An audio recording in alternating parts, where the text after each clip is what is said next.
Welcome to the Sam Marple Show. I'm Alan Spar, along with Coach. Glad to have you here again. Nice to meet you, Spar. Who we got here with us today? Hunter Cleary, sir. Hunter Cleary. And what position do you play, Hunter? Wide receiver and corner. Wide receiver and corner. I'm glad to have you with us today. We're glad to have all the listeners of RadioLibertyKY.com tuned into the show. We had several people that actually picked this up and looked at us last week. You're becoming famous. Getting more and more. For infamous, I'm not sure. Yeah, I don't know about famous. I'm not sure why. The program tonight is brought to you by Hire One Graphics. We'd like to thank those people over there in Yosemite. That's Shannon and Angela Kane. Go by and see them or look them up on Facebook. Let's get right into what's been happening with the program. Your prediction last week was, if I recall, was that Greene County was just a whole lot like us. Yeah. They were just a little bit more of us. And I think I was impressed with the condition of the field. That was a wonderful evening over there, except it was very, very hot. And that had to be hard and take the impact on some of our players. Picking up from the first quarter there, when Casey came out on the field, they pretty much made a run of their own.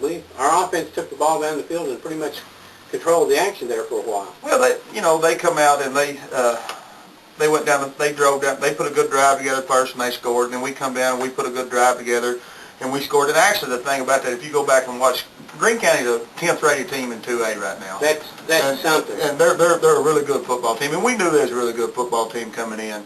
And we done something, we put together 2 or 3 drives against Greene County where we drove the whole field. That first drive, we drove, I think it was a 14-play drive. It ate up 8 minutes off the clock, and then we scored. And so at the end of the first quarter, that game's 6-7.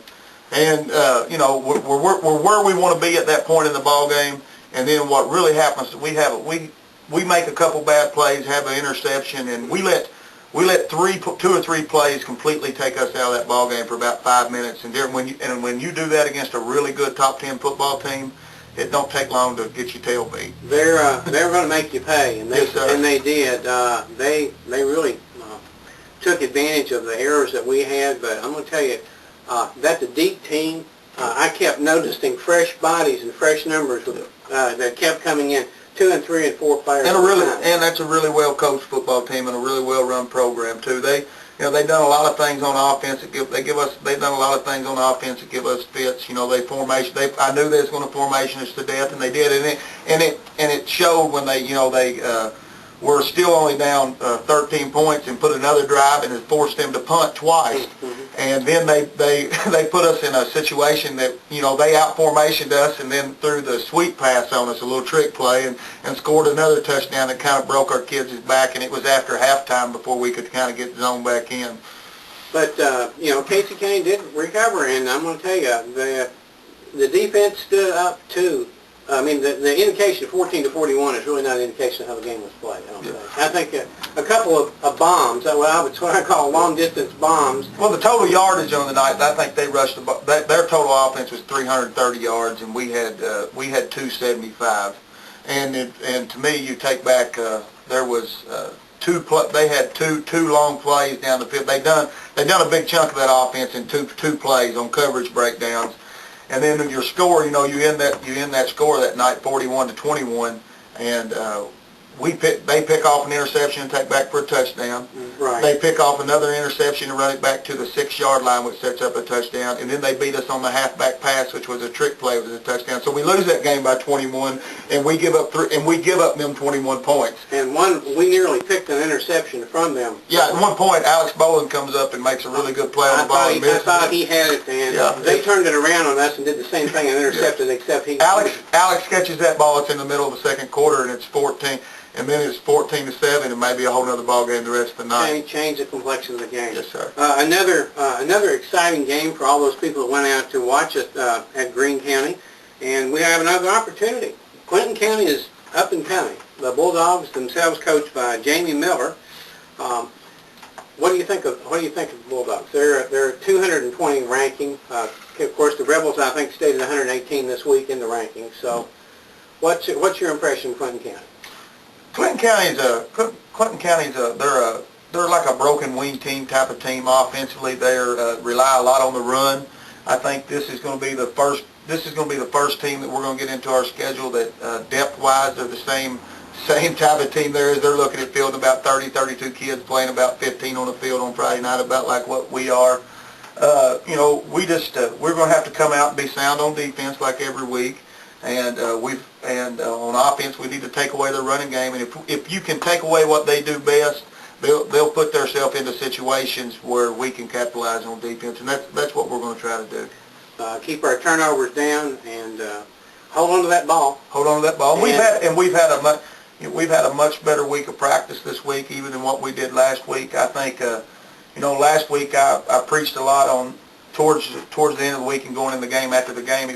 I didn't feel it was effort. It wasn't that I didn't feel our effort wasn't there. I just didn't think that we were mentally focused like we need to be, and I thought that showed on Friday night. And the temperature's going to help too. With the temperatures coming down, I mean, we were close to 100 degrees. Yeah. 100 degrees, and you're playing 15 kids on both sides of the ball. And it's going to be a long night. So you know, I was very proud of what their performance was at Greene County. The score may have didn't reflect it, but I'm going to tell you what, there's a lot of effort.